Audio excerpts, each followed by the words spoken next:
Green hub green hydrogen hub ఏర్పాటు చేయడం డెఫినెట్గా.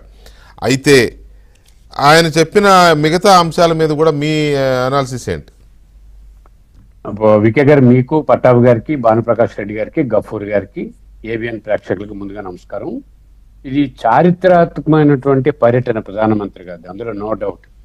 ఒక కూటమి ఏర్పడిన తర్వాత దాదాపుగా 2 లక్షల కోట్ల పైచిలుకుగా పరిశ్రమల కేంద్ర ప్రభుత్వం నుంచి ఈ రాష్ట్రానికి తీసుకొస్తామని చెప్పడం, అందులో 8 అంశాలు పెట్టడం, 8లో ఒకటి 1,85,000 కోట్ల రూపాయలతోటి ఎన్టీపీసీ గ్రీన్ హైడ్రోజన్ హబ్ పెట్టడం పూడిమడక దగ్గర, అది పెద్ద అంశం. అయితే ప్రధానమంత్రి గారు రావటం, ఈ సభ ఏర్పాటు చేయటం, రాష్ట్ర ప్రభుత్వంతో పాటు ప్రజలు కూడా చాలా ఉత్సాహం చూపించారు. ఈ ప్రధానమంత్రి గారు ప్రకటన ఏవైతే చేస్తున్నారో దానిపైన చాలా ఆసక్తి ప్రదర్శించారు. కానీ ఉత్తరాంధ్రలో ప్రజలు మాత్రం 2 అంశాల మీద దృష్టి సారించారు. ఒకటి, రైల్వే జోన్ కోసం ప్రధానమంత్రి గారు ఓకే అంటూ, రైల్వే డివిజన్ ఏం చేస్తారు, వాల్తేరు డివిజన్ ఏమైంది, వాల్తేరు డివిజన్ మీద ప్రకటన ప్రధానమంత్రి ఏం చేస్తారని చూశారు.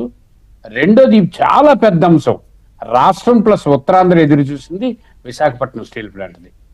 కానీ ఈ 2 ప్రకటనలు లేకుండా అలాగా మామూలుగా ప్రధానమంత్రి గారు తనకున్నటువంటి ఆలోచన ప్రకారంగా ఆయన చెప్పుకొని వెళ్ళిపోవటం. రెండోది, చంద్రబాబు నాయుడు గారు కూడా చిన్న మిస్టేక్ ఏంటి అంటే, ఇక్కడ విశాఖపట్నం స్టీల్ ప్లాంట్ తగలబడిపోతుంది, ఐరన్ ఓర్ లేదు, జీతాలు లేవు, ఇది ఉంటుందా పోతుందో తెలియదు, ఆందోళన జరుగుతున్నాయి, స్థానిక నాయకత్వం మీద ఒత్తిడి పెరుగుతున్న సందర్భంలో మెటల్ ఫ్యాక్టరీ కోసం చెప్పి ఓర్ అడుగారు ఆయన. ఇది చాలా పెద్ద ప్రాబ్లంగా చంద్రబాబు నాయుడు గారి ప్రసంగంలో కూడా దొరికింది.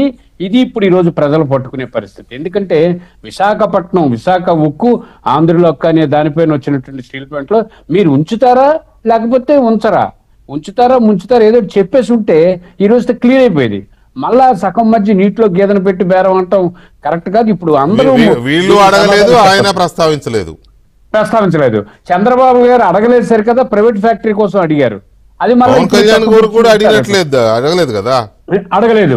కాబట్టి వీళ్ళందరూ రేపు మొన్న ఎన్నికల్లో చెప్పారు స్పష్టంగా, మేమున్నాం అండగా, మీకేం ఇబ్బంది లేదు, గ్యారంటీగా 100% ఇక్కడ ఉంటది అన్నారు. కేంద్ర మంత్రులు చెప్పారు, రాష్ట్రంలో చెప్పారు.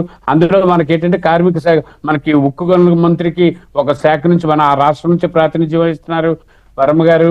వీళ్ళందరూ చెప్పినట్టు ఇవే. మరి అట్లాగే అన్ని రకాలుగా ఉత్తర పత్రికలు జరుగుతున్నాయని చెప్పారు.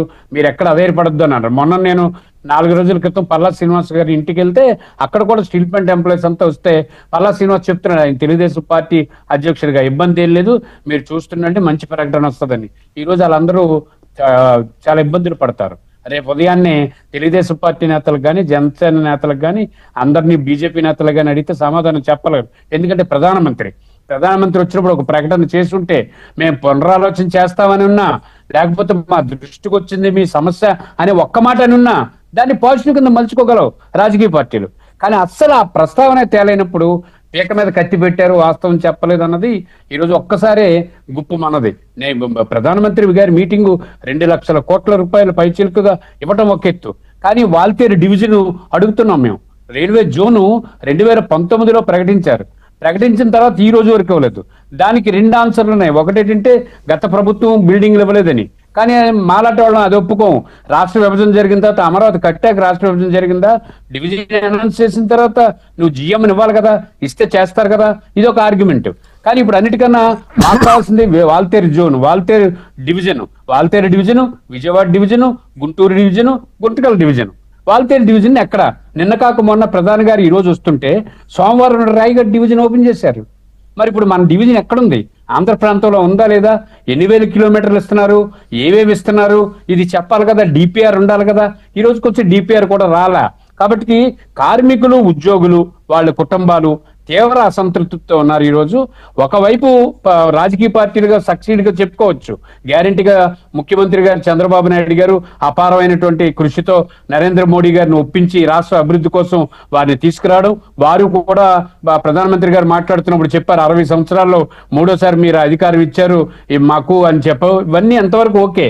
కానీ ప్రధాన సమస్యని పక్కన పెట్టి, ప్రధాన సమస్యని కనీసం లోతుగా పరిశీలిస్తామని కానీ